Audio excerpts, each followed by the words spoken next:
नमस्कार। आज के मुख्य समाचार में आपका स्वागत है। मैं हूं अमर सिंह। आप लोग देख रहे हैं एसपी न्यूज। दिल्ली में हार के बाद भी आपकी पिक्चर अभी बाकी है। ये आंकड़ा किसे देगा झटका, आइए जानते हैं। करीब 10 साल तक दिल्ली की सत्ता पर काबिज आम आदमी पार्टी एक चुनाव क्या हार गई। बड़े बड़े राजनीतिक विश्लेषकों ने आपके खत्म होने की घोषणा कर दी। पार्टी का मार्सिया तक पढ़ा जाने लगा। लेकिन जिन लोगों को लगता है कि सिर्फ एक चुनाव भर हार जाने से कोई पार्टी खत्म हो जाएगी, उन्होंने शायद दिल्ली के नतीजों को कायदे से देखा नहीं है। दिल्ली के नतीजों में ही आम आदमी पार्टी के लिए वो संदेश है जिसे पढ़कर ये पार्टी न सिर्फ फिर से खड़ी हो सकती है बल्कि अपनी पूरी जगह को भी हासिल कर सकती है। आपको कितने वोट? आम आदमी पार्टी की राजनीति में सहमत हों या असहमत, लेकिन एक बात तो तय है, आपको सहमत होना ही पड़ेगा कि दिल्ली में बीजेपी की इस लहर में भी आम आदमी पार्टी का वोट प्रतिशत 43.57% है। 10 साल की एंटी इकोनॉमेसी, भ्रष्टाचार के गंभीर आरोप, यमुना की सफाई और टूटी हुई सड़कों की वजह से पब्लिक केजरीवाल के खिलाफ थी। इन्हीं वजहों ने बीजेपी के पक्ष में हवा भी बनाई।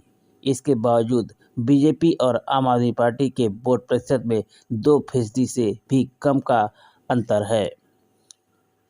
बीजेपी को कितने वोट, आइए जानते हैं। चुनाव आयोग का आंकड़ा बताता है कि दिल्ली की 70 विधानसभा सीटों में से 48 सीटों पर जीत दर्ज करने वाली बीजेपी को इस चुनाव में 45.56% वोट मिले, जबकि 22 सीटों पर सिमटने वाली आम आदमी पार्टी के पास अब भी 43.57% वोट है।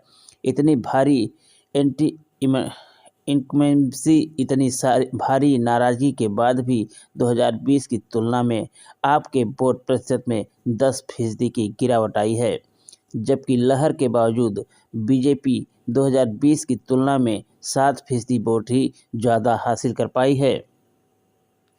ऐसे में महज एक हार की वजह से पार्टी का मार्सिया पढ़ देना राजनीतिक समझ के लिहाज से जल्दबाजी है, क्योंकि आम आदमी पार्टी कोई पहली ऐसी पार्टी नहीं है जिसने सत्ता का स्वाद चखा और फिर वो हार गई।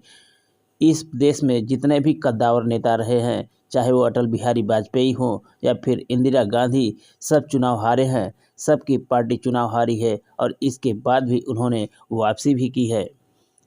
1984 में इंदिरा गांधी की मौत के बाद बीजेपी महज 2 सीटों पर सिमट गई थी। खुद वाजपेयी भी चुनाव हार गए थे और तब भी वाजपेयी के खत्म होने की भविष्यवाणी की गई थी। लेकिन यही बीजेपी पहले 1988 और 1999 में गठबंधन के सहारे तो 2014 और 2019 में अपने बूते बहुमत ले आई और 2024 में वो गठबंधन के सहारे फिर से एक बार सत्ता में है।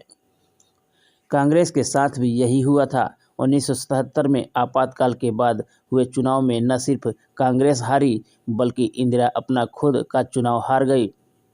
लेकिन 1980 में इंदिरा ने वापसी की और 1984 में इंदिरा की मौत के बाद कांग्रेस को इतनी सीटें मिलीं जितनी आज तक के राजनीतिक इतिहास में किसी भी दल को नहीं मिली है। और इस बड़ी जीत के ठीक 5 साल बाद 1989 में कांग्रेस ऐसी हारी कि उसके बाद वो कभी अपने बूते में सत्ता में नहीं आ पाई और 2014 के बाद से वो 100 सीटें भी नहीं पहुंचा पाई। लेकिन तब भी किसी ने कांग्रेस के खत्म होने की बात नहीं कही, किसी ने उस पार्टी का मार्सिया नहीं पढ़ा। ऐसे में अभी आपके भी खात्मे की करना जल्दबाजी है।